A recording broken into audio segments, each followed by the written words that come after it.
میں غصے اور تجسس کے ملے ہوئے جذبات کے ساتھ سوچ رہا تھا کہ یہ زامی افرید کون ہے اور یہ کس قسم کا نام ہے۔ میں نے ایسا عجیب نام پہلے نہیں سنا تھا۔ میں نے مہر کو مخاطب ہو کر بولا، کیا تم مجھے زامی افرید کے بارے میں تفصیلی بتا سکتی ہو؟ اس پر مہر کی گھبرائی ہوئی آواز، جو غم اور انتقام کے جذبے سے لبریز تھی، اس سنہری روشنی میں سے بولنا شروع کیا۔ زامی ایک افرید ہے اور وہ اپنے قبیلے کا سردار ہے۔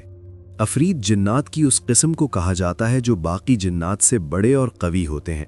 یہ جنات کی سب سے طاقتور قسم ہے۔ زامی بھی ایک افرید ہے۔ مجھے آج بھی یاد ہے جب میاں صاحب اپنی روحانی طاقت کو بڑھانے کے لیے انتہائی مشکل ریاضت اور چلہ کشی میں مصروف تھے۔ وہ جمعرات کی رات کا وقت تھا جب میاں صاحب اپنے پہاڑی مسکن کی طرف عملیات کا سامان اٹھا کر جا رہے تھے۔ مجھے انہوں نے دن کے وقت کچھ سامان لانے کا کہا، جس میں لوبان، نمک اور بخور مختلف چیزیں شامل تھیں۔ ان کو چلہ کشی کرتے ہوئے 39 دن مکمل ہو چکے تھے اور جسمانی طور پر کافی کمزوری محسوس کر رہے تھے۔ زامی کا محل میاں صاحب کے مسکن سے کچھ کوس دور ہی تھا۔ علاقے کے لوگ اس کافر جن کی سیاہ کاریوں اور انسانوں کے اغوا سے کافی پریشان تھے۔ میاں صاحب بھی اپنی روحانی طاقت کو بڑھا کر غریب لوگوں کی مدد اور ان کو زامی کے شر سے محفوظ رکھنے کی غرض سے چلہ کشی میں مصروف تھے۔ میاں صاحب اپنے حصار میں موجود تھے اور میں پہاڑی مسکن کے دائیں جانب والی پہاڑی غار میں چھپ کر انہیں دیکھ رہی تھی۔ اس شیطان صفت جن نے انہیں یہ دکھایا کہ قریبی بستی کے بچوں کو اس نے ذبح کرنا شروع کر دیا ہے، اور اگر میاں صاحب نے اپنی ریاضت کو بند نہیں کیا تو وہ باقی کے 5 بچوں کو بھی باری باری بلی کے لیے ذبح کر دے گا۔ اس نے وہ مناظر اس طریقے سے دکھائے کہ میاں صاحب کو لگا کہ واقعی ایسا ہوا ہے، جو کہ دراصل ایک فریب تھا۔ زامی کے پاس بہت ساری مخفی طاقتیں ہیں، جن میں سے ایک یہ بھی کہ وہ مدِ مقابل کی نظر بندی میں ایسی مہارت رکھتا ہے کہ میاں صاحب جیسے خاندانی عامل بھی اس سے دھوکہ کھا گئے۔ میاں صاحب نے ان معصوم بچوں کی جان بچانے کے لیے اپنا چلہ روک دیا اور حکم دیا کہ ان بچوں کو فوری طور پر آزاد کرو۔ زامی کی آنکھیں دہکتے کوئلے کی طرح سرخ تھیں، اس کا جسم ایسا جیسے کہ ٹھنڈا لاوا اور دھواں، اس کا قد اتنا بلند جیسے سر آسمان کے کالے بادلوں کو چیر دیتا، اور آواز ایسی گرجدار کہ جیسے بجلیاں کڑک رہی ہوں۔ زامی کے قہر آلو چہرے پر مکروہ کہا گونج اٹھا اور وہ کہنے لگا، میاں احمد، تم کیا سمجھتے تھے کہ شکتیاں صرف تمہارے ہی پاس ہیں اور تمہیں اس ریاضت اور چلہ کشی میں کامیاب ہونے دوں گا؟